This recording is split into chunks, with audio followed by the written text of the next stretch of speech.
Para tutunin sa pang-aaralan, ngayon tayo ay tatapon na sa ating kasanayang pang-gramatika. Sino ang gusto magbasa ng ating kasanayang pang-gramatika? Maaari po ikaw magbasa ng ating kasanayang pang-gramatika. Lahat po. Si Dr. Teresa, pinapakita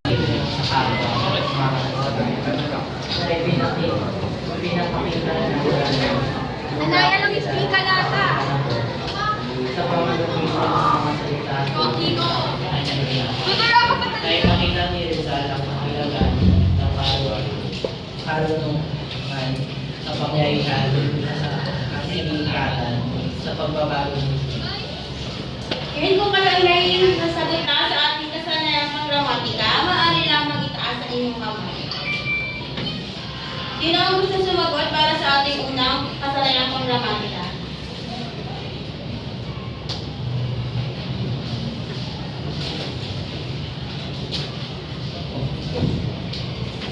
upang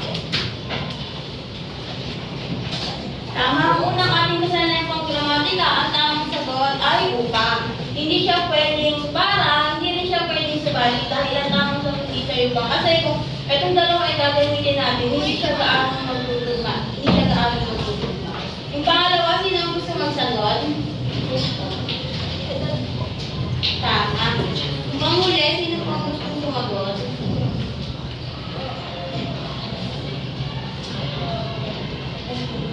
Kapangyarihan. Ang iyong sagot ay mali. May gusto ka bang magsagot? Yes po. Karunungan po. Tama po ang iyong sagot. Ngayon tayo naman ay dadako na sa ating talasalitaan at diplomatiko bahala. So ang ating talasalitaan ay kumikilat, pandiwa, kahulugan. Nagpapakita ng kilos na parang sa bibiro o nag-aanyada gamit ang mata. Salin sa Ingles ay big.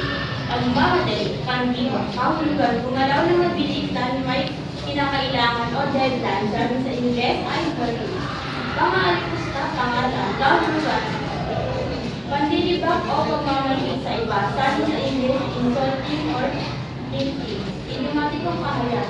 Buntong hininga ng kabataan, kahulugan sa maikling puna o reklamo to o sa kabataan.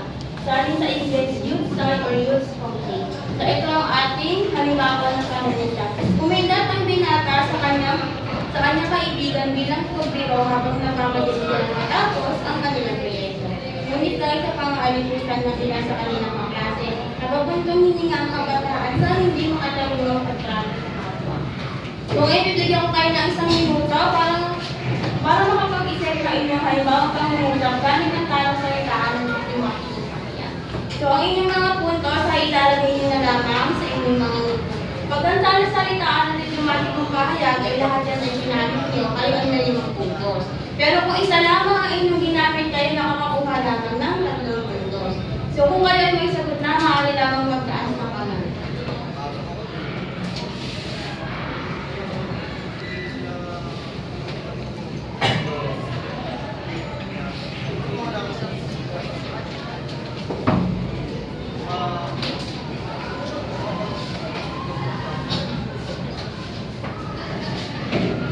Sino po ang gustong maunang mag-volunteer ng sagot?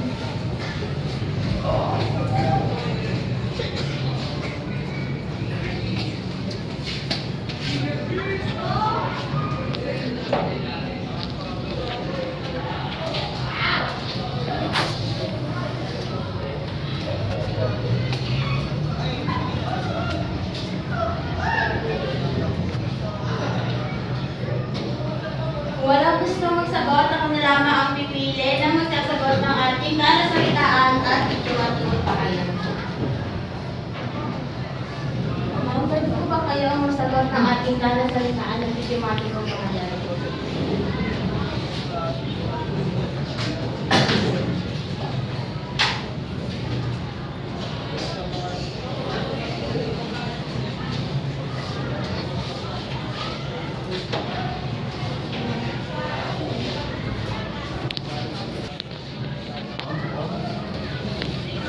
Medyo wala. Tapos kung hininga at nagpapaali ko sa aming panlalaki, nakapumikiw siya sa isang mayroong panlalaki na pwede na ako. Maraming salamat sa inyong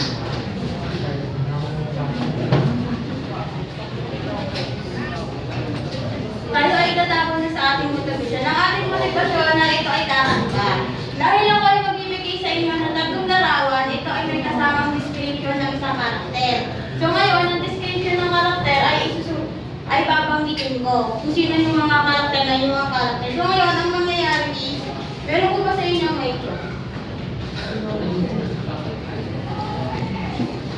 So, ganito na lang. Dahil wala kayong joke, pabilisan na lang ikaw magsagot. So, magpapakita ko ng 3 larawan at pagkatapos may description na yun ng karakter. So, ngayon, hulaan nyo kung sino nga ba yung karakter na yun. So, kayong simulan na para sa ating unang larawan. At ang kanyang description ay kaibigan ni Don Rafael, kinikilala ang mali-maling karakter. Kapitan siya. Tama. Pangalawa naman. Kababata ni Kapitan, si sa may paraan ng kay Kapitan lagi. Tama. At ang pinakahuli, urang Kristiyano na ninong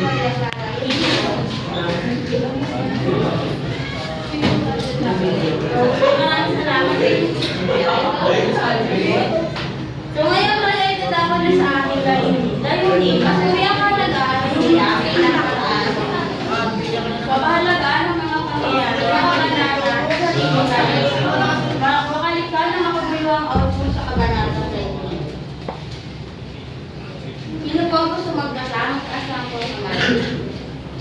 Sino pa kaya ang magbasa?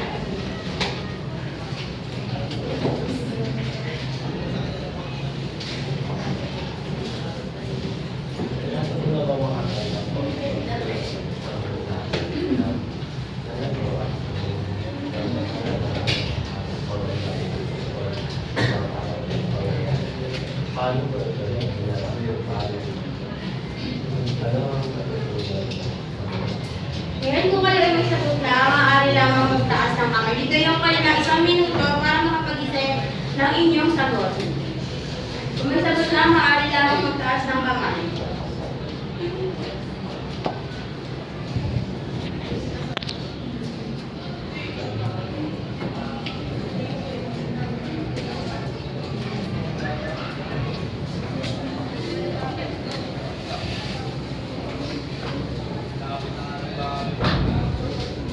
Sino po ang gusto magsagot? Maaari lamang po magtaas ng kamay.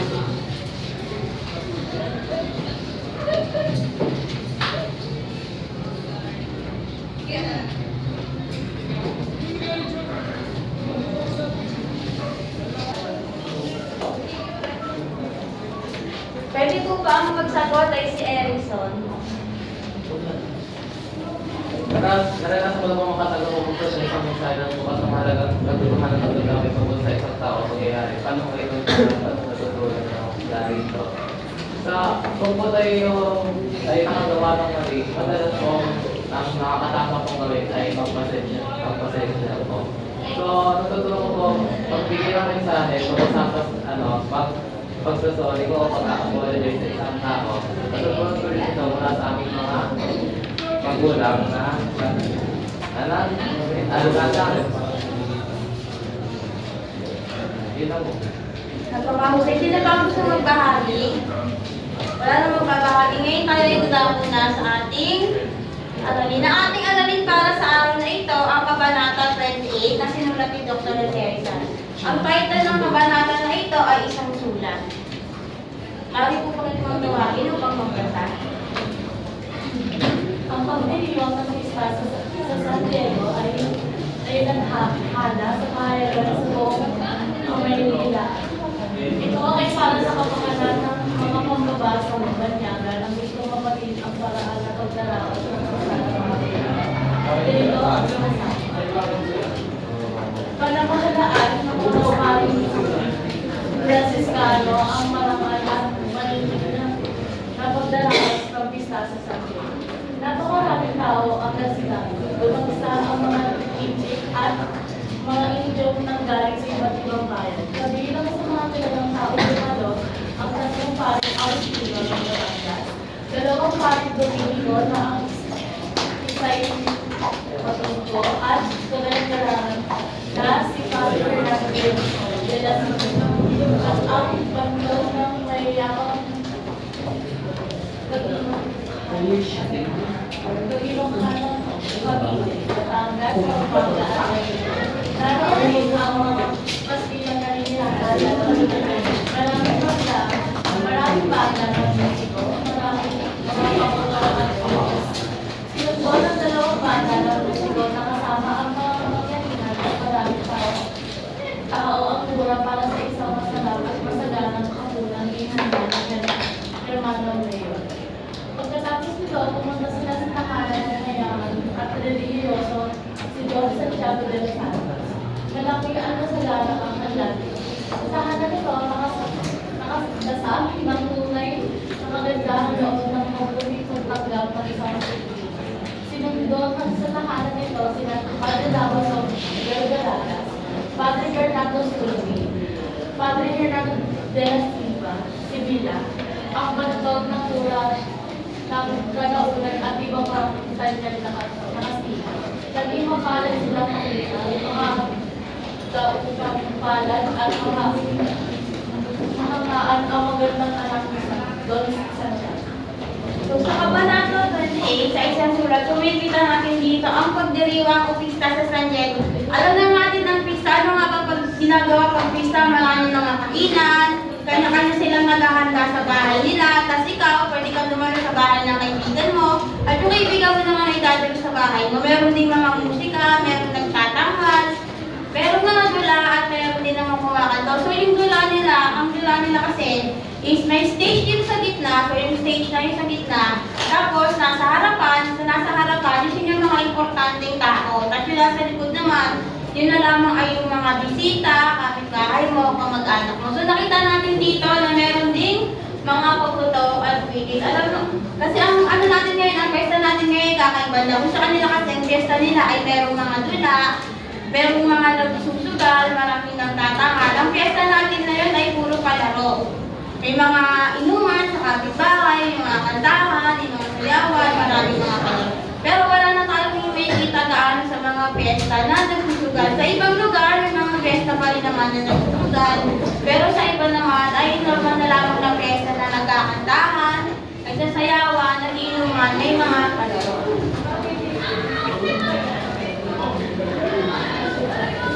Nagsinalo sa pagtatamhan ng dula, gumanap ng mga palabas sa mga kilalang artista, pinabibilangan nila Rita, Carvajal at Fernandez, noong din ang Amerikano si Bibino at Sana, ang mga nakakaunawa sa Kastila. Pilipino ang pagkakangkal ng mga palabas ng Picasso o Picasso si Don Santiago.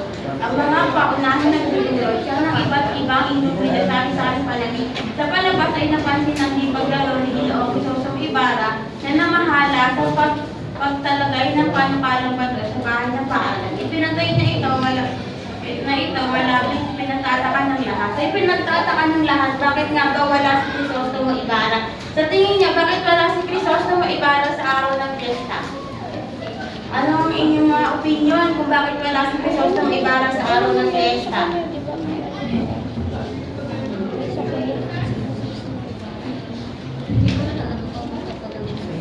So, dahil wala si Crisostomo Ibarra sa araw ng fiesta, siya po ay may sakit. Siyempre, kung ikaw ay may sakit ka, di ba, mahihirapan ka rin umattend or dumalo ng kahit ano dito. Siyempre, kung sakit ka, bawa nilalagnat ka, inuupo ka, sinisipon ka, tinatamad kang tumayo, syempre mahihirapan ka, may kisalo ka na ikaw ay may sakit na hindi mo din naman ma-enjoy kasi gusto mo ipara ay hindi nakagalaw. Nang sumapit ang ika-11 ng umaga, idinaos ang posisyon ng Birhen de la Paz. Ang Birhen, nakapayapaan na siyang nasa mga karong tilak. Bukas naman na ipinagdiriwa ang kaarawan ng patron ng San Diego. Pagkatapos ng petisyon ay sinimula ng misa na sinaliwaran ng orkestra at mga artista ng dulaan. Nagserma si Padre Manuel Martin ng Agustin na hinangaan ng kanyang sermon.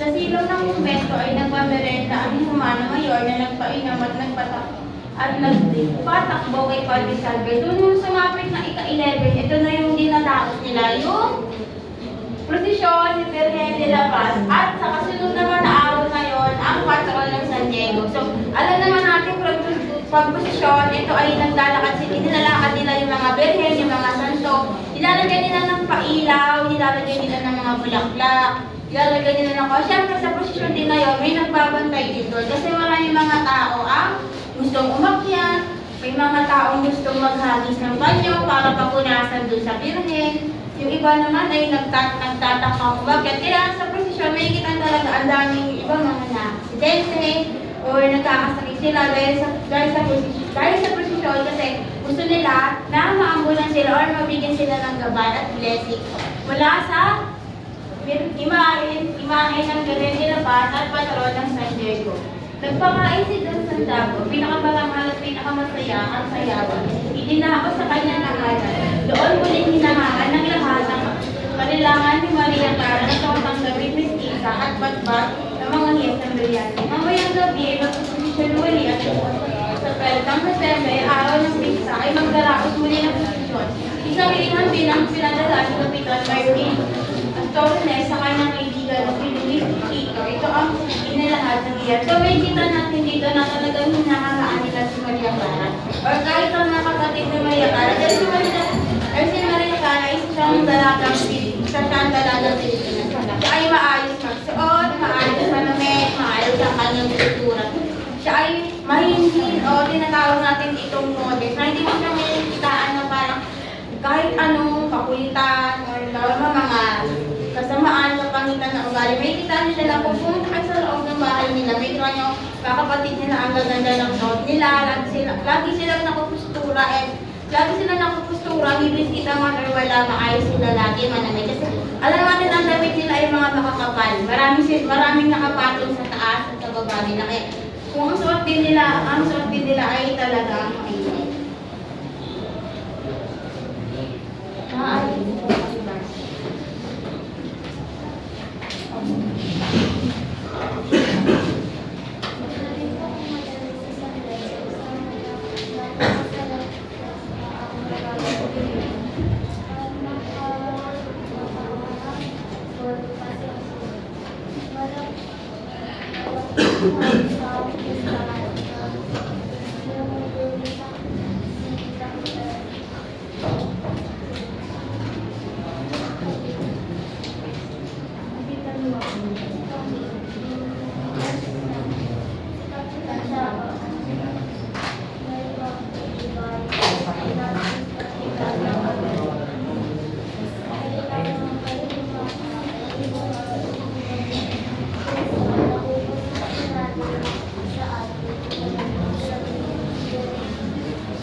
So, may kita natin sa ginawang liha ni Martin Sorena. Sa nakalagay dito ay mahal kong choice. So, kinukwento niya dito kung ano nga ba yung nangyari sa pesta. So, kinukwento niya dito na si Kapitan Joaquin daw ay namumulubi. Bakit? Dahil si Kapitan Joaquin ay taya na taya habang naghihigal. Kaya siya ay natatalo na at naiinis na rin. Si Kapitan Tiago naman, sinabi dito ay binubenes na siya. Ibig sabihin nun, sinuswerte si Kapitan Tiago sa paglalaro ng sugal. At nakita rin natin sa sulat na hindi sumugot si Crisostong Ibarra dahil yan po, si Crisostong Ibarra ay may sakit. Si Crisostomo Ibarra ay tumanggap din ng liham mula kay Maria Clara. Dinala ito ni Andena. Dinala ito ni Andeng at ito ang nilalaman ng siya. Maaari ko ito ng pakibasa.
Nakikita namin dito sa pinadalang sulat ni Maria Clara kay Crisostomo Ibarra. So dito, sinabi niya, lumipas daw ilang araw na hindi niya nakikita si Crisostomo Ibarra dahil nga po, si Crisostomo Ibarra ay sakit. So nakikita din natin dito na sinabi ni Maria Clara na siya daw ay nayayamot dahil pinilit siyang sumunod. So kung ikaw, bawa kagaya sa mga birthday parties or kahit anong event, minsan pinipilit ka ng nanay mo o ng tita mo na, sige nga, sumayaw ka, bibigyan kita ng pamasko. Sige nga, sumayaw ka, bibigyan kita ng ganito, ganyan.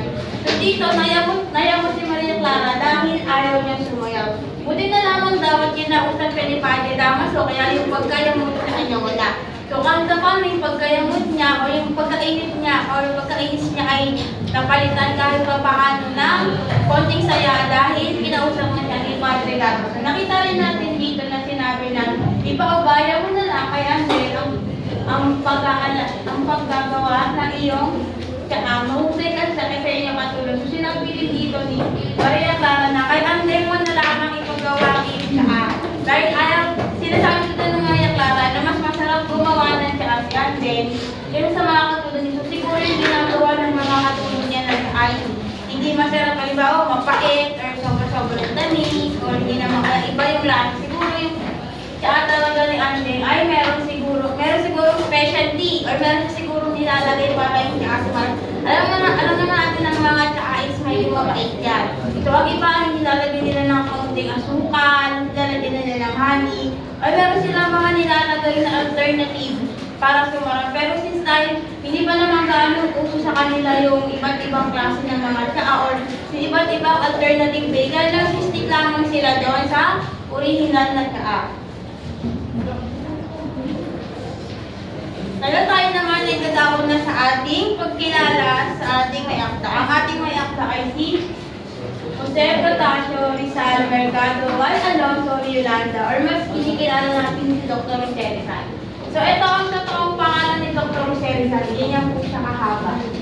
Jose Protasio Rizal Mercado Y. Alonso Yolanda. Kilala lang natin sa pangalan Dr. Jose Rizal. Yun lang ang alam natin. Pag tinanong natin ang ibang kabataan kung ano ang buong pangalan ni Dr. Jose Rizal, ang sasagot lang nila sa inyo ay Dr. Jose Rizal kasi hindi kasi talaga nila gaano alam kung ano nga ba ang pangalan ni Dr. Jose Rizal. Sa tingin nyo, sa katanungan, sa tingin nyo, bakit nasa piso si Dr. Jose Rizal? Bakit siya yung nakalagay sa piso? Pangmasa. Ano ba yung pangmasa sagot? Yes po. Kasi marami po tao may kasi. Marami po tao may website sa kanya. Ito ba po gusto ang sagot?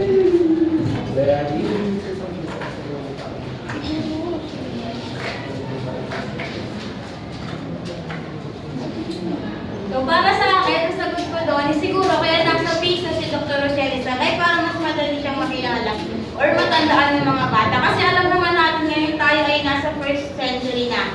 So ang ibang mga bata, parang ano ng bata ngayon na hindi na talaga sila interesado sa magbabasa ng panitikang Pilipino or maalala ng ating kasaysayan. Dahil sinasabi nila na ang boring, wala na yan, patay na yan, bakit ba natin yan kailangan pag-aralan?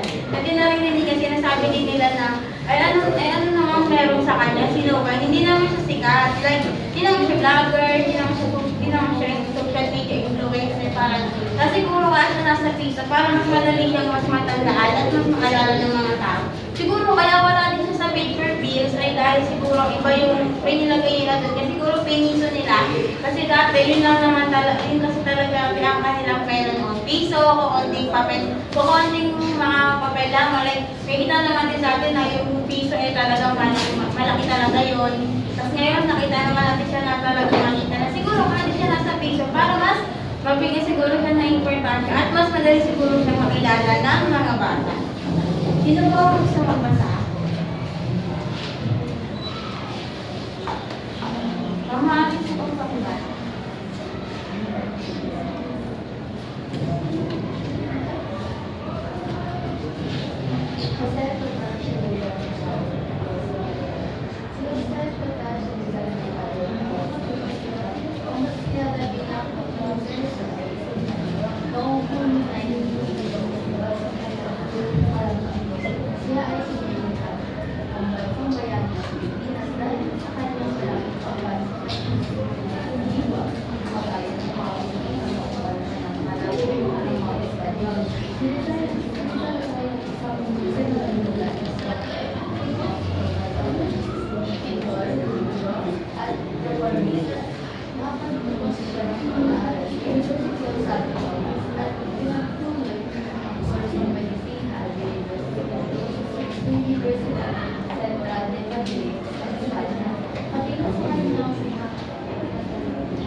Si Dr. Jose Rizalda ay mas kilala bilang siya ay Dr. Ted. Hindi lang ako yun ay bilis.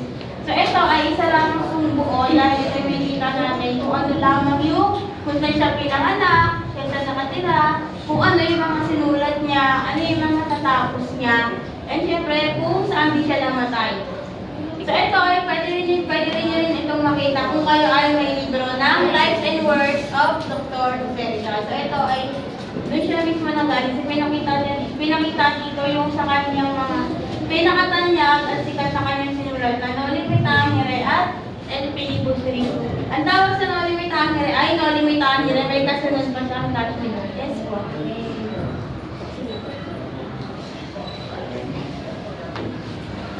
Ngayon naman tayo ay dadako na sa ating mapalang kwento. Ngayon ay dadako na tayo sa huling magpe-present. So maaari na po ba kayo mag-present para sa ating huling grupo?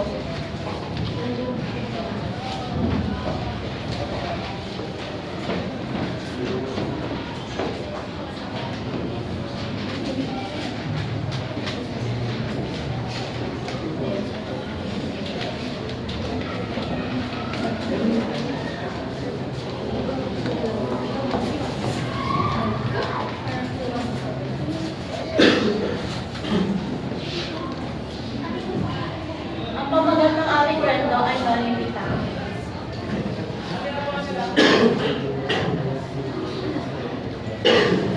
Gusto ko Ibarra, Padre Clara, Padre Damaso, Padre Sal, Padre Rato de las Padre Manuel Martin, Don Santiago, de los Alpas, Don Santiago, Asante. Ang aking tagpuan naman ay San Diego. Partikular sa mga lugar ng lista tungkol ay tulad ng plaza kung saan yung pinakaos sa Mexico.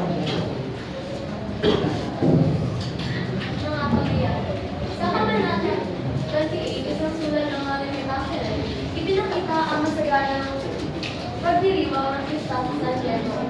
Dumansa ang mga tao mula sa iba't ibang bayan, kabilang ang mga Indio at mga Kastila.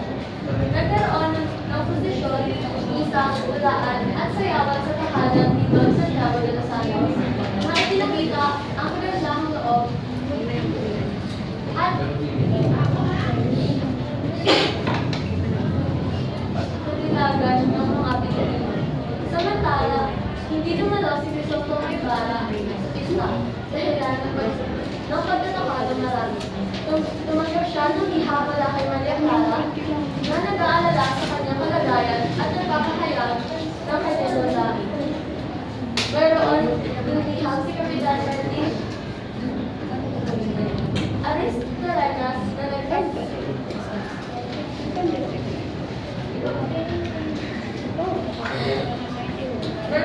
sa ng kaganapan sa sugal at mga panauwi. Ang ating wakas naman, sa bukas ng Kabanata 28, isang sulat. Nagtapos ang pista sa San Diego na may posisyon, lalaan at sayawan. Bagamat masaya ang pagdiriwang, na nanghiling malungkot si Crisóstomo Ibarra dahil hindi siya nakadala. Ay pinagtuloy ni Maria Clara ang kanyang pagkakahala sa pamamagitan ng liha, na nagpapakita ng kanyang malasakit at pumamahal. Salamat sa inyong pagpresenta na inyong mga kanong.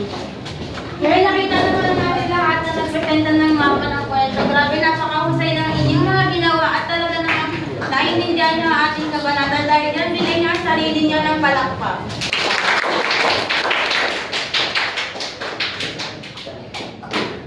Ngayon naman tayo ay nagkakon na sa ating unang gawain. Maaari ba kayong maglabas ng inyong mga papel? Kahit anong papel na makagawa kayo ng ating activity para sa araw na ito.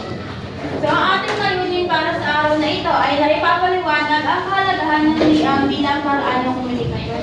Panuto, gumawa ng isang liham paanyaya sa iyong kaibigan sa isang okasyon na gaganapin sa inyong bahay. So, ito ay bibigyan kayo ng 3 minuto para makagawa ng sarili ninyong liham. At pagkatapos, kukolektahin ko rin ito.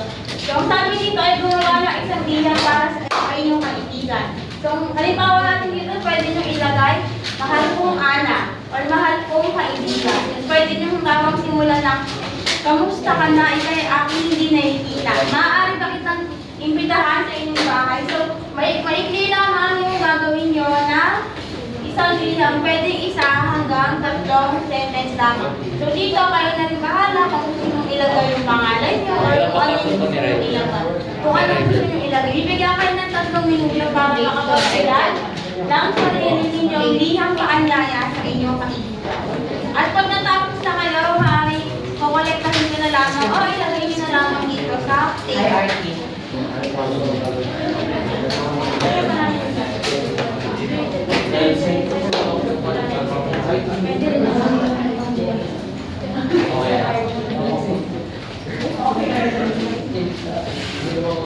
Pwede ka lang gumawa ng liham kung hindi naman sa kaibigan nyo, pwedeng sa classmate, pwedeng sa family. Bahala kayo kung sino yung gusto yung gawa ng liham. Parang kanina sa Kabanata 28, gumawa ng liham si Aristorenas at si Maria Clara. Ganun din ang inyong gagawin ng liham.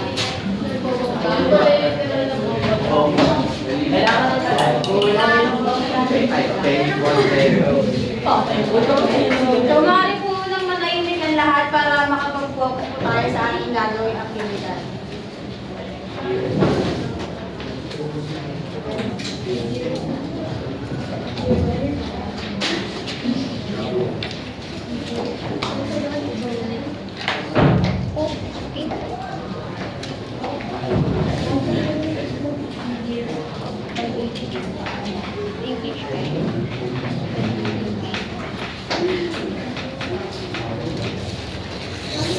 So, 9:09 tayo ay magtatapos sa paggawa para sa ating unang aktibidad. Pagtapos na kayo, maaari nyo na lamang itong ilagay sa ating mesa at tingnan natin ang inyong mga gawa pagkatapos.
Kailangan pa po ba tayo magbigay ng mga bintana po?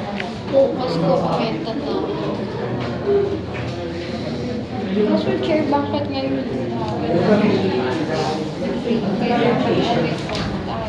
Tapos dapat pinakita mo sa akin, ahead of time PowerPoint. Kasi nakikita ko natin dito kasi tayo siya nasa likod. Ay marami tayong students na wala siya. Bigay ko na lang sa'yo, mami. Yung ito. Ano yung mga dapat dito?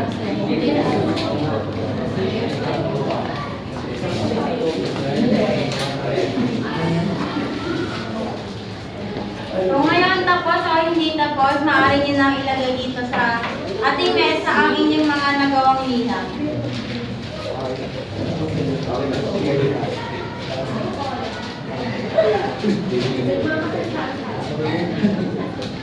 So, pwede nyo lang po ilagay yan dito sa mesa, tapos o hindi pa tapos, para tayo dumako na sa ating susunod na gagawin.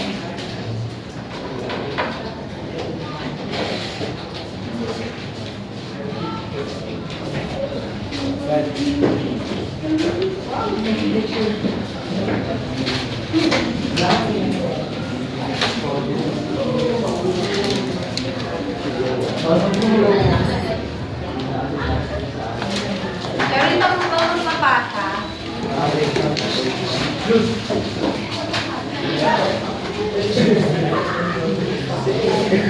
wait na rin.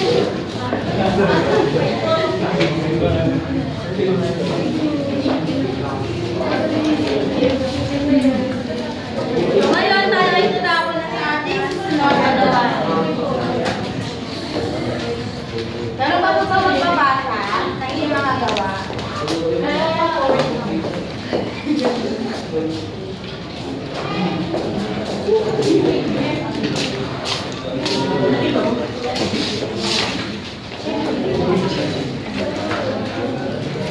so ngayon, ang ating gawain 2 ay dahil tayo kukulangin na sa oras, ito ay gagawin na lamang assignment. Tatakdang aralin. So mag-send na lamang ako sa inyo ng Google Drive para itong ating mga takdang aralin ay ito yun na lamang mismo magpapasa. So layunin, kapahalagaan ng mga pangyayari sa kabanata sa edit Manuto, basahin ulit ang kabanata 28, isang lilang pagkatapos ipagpapang mo ang mga pangyayari sa kabanata at sa pangyayari na nabagno mo sa kabanata 28. Sumigin na natin dito na may dalawang column yan. So, merong pangyayari sa kabanata 28. Meron naman itong pareha ng pangyayari sa kabanata 28. So, ang nakasulat dito sa pangyayari, nagkaroon ng sakit, gusto mo ibalaan na hindi siya nakadalo. Kapareha namin sa inyong pangyayari at ako ay hindi naka-attend sa piyesta. Unang araw dahil mataas ang aking dalat. So, ang gagawin nyo dito is babasahin niyo ito kabanata 28 at pagkatapos na maghahanap kayo doon ng kaparehang nangyari sa inyo. Ito ay pinapakita ko, ito ay halimbawa lamang yan. Hindi niya kailangan comprehend. Ngayon, kayo ay gagawa mismo ng sarili niyong halimbawa. Ngayon, ipapasa niyo na lamang ito sa ating Google Drive na aking isasend mamaya. Tandaan mo sa ating pangatlo gagawin, layunin, makalikha ng makabulo ang output ng kabanata 28. Ito ay magiging assignment na lamang din. So dahil kung wala sa oras, kaya ito magiging assignment na lang. Gumawa ng isang malikhaing output role play sa kabanata 28 isang liham na dapat ang gagawin ay nakaangkop sa kabanata 28. At dapat dito ay maikli lamang, hindi lalagpas sa susunod. Ngayon, ang gagawin niyo dito ay kayo ang mamimili ng sarili niyong kagrupo. Kayo bahala kung sino yung gusto niyo maging kagrupo. So, ang gagawin niyo dito ay mag-role play kayo ng maikli sa kabanata 28 para ano lang, short lang. Yan, pakita niyo anong nangyari sa pesta, bakit hindi nakadalo, sino naggawa ng guys, yung mga sulat at kung ano. Basta ito ay iro-roll sa inyo lang. So may kita natin dito, meron tayong pamantayan kagaya ng pag-unawa sa nilalaman, pagganap at karakter, organisasyon ng dali na eksena, practice at mga kabuang presentasyon, kooperasyon ng grupo. So meron tayo dito ang mahusay, katamtaman, nangangailangan ng pagkikani. Ito ang ating sipuntos ay 25-25-2020. So ito ang sipuntos na ito ay kabuuang 100. So ngayon, ipapasok nyo na lamang ito sa GC. Bibigyan ko kayo ng ilang linggo or ilang araw para matapos ninyo. Ang gagawin ninyo, isang role play ang pagkakalangan. Ating tinalakay kanina. Ating i-grade ko na lamang yun. Pero yung gagawin ninyong role play, ay yung susunod natin pagkikita ay ipapanood natin doon sa harap sa inyong class. Yung susunod natin pagkikita. Kung doon natin papanoorin at doon natin i-grade. So ito ay ipapasa nyo na lamang sa video drive na aking ipapadala. So ito na maaranin natin ay ipapadala ko naman sa ating mga DC para kayo ay mapag-aralin nyo din at hindi tayo rin itong ngayon naman, maaari pa tayo maglabas ng papel dahil tayo ay magsasagot na sa ating mga katanungan. Kasi hindi bago. Maaari po itong pakibag.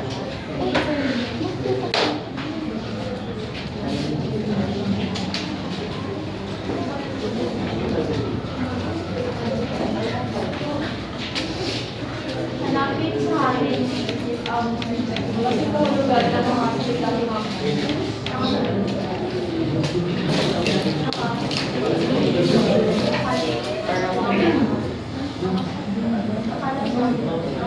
Ito kanina pag-grade.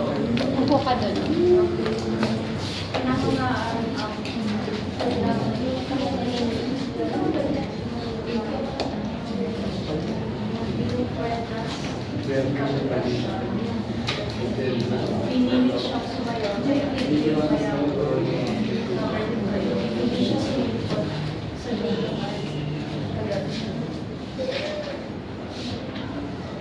So ngayon, maaari na kayong magsagot. So number 1 natin, nakalasak ng tunay na kagandaang loob. Pangalawa, hinangaan ng kaligiran ng Maria Clara. Pangatlo, binubuenas sa Kapitan Dago.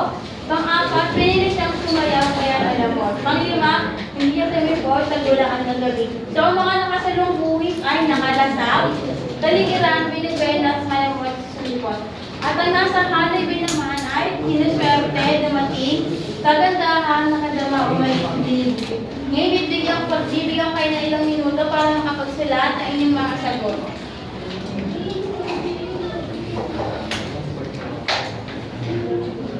So ngayon, ito na ang ating suki sa paggawa. So, una ay letter D, pangalawa ay letter C, pangatlo ay letter A, pang-apat, letter F, at pang-lima naman ay letter B.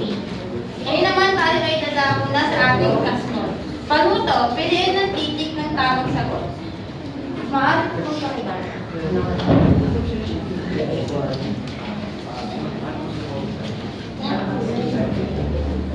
Anong oras tinapos ang exhibition ng Bionet de la Paz ika-alit ng umaga ika-9 ng umaga si ika-11 ng umaga or ika-12 ng umaga. Sino ang padala ng University of Crisostomo Ibarra? A. Kapitan Dago, B. Joy, C. Birren, D. Maria Clara. Sino ang Nino Buenas Portugal? A. Kapitan Maclu, B. Kapitan Tiago, C. Steve Carlos, or D. Luis J. T. Ngayon maaari nyo lang ilagay sa inyong mga kwadrato ng sagot. Ngayon tayo naman ay nalakula sa kasagot. Maaari ko bang pakibasa?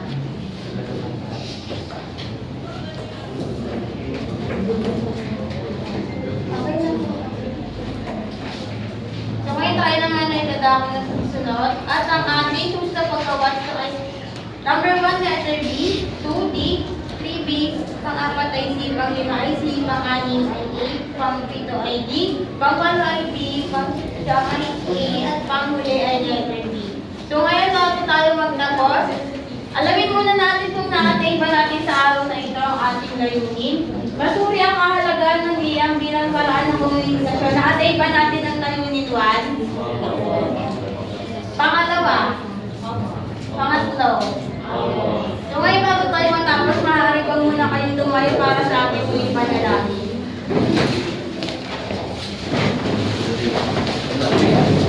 Maaari po pa kayo para sa ating huling panalangin.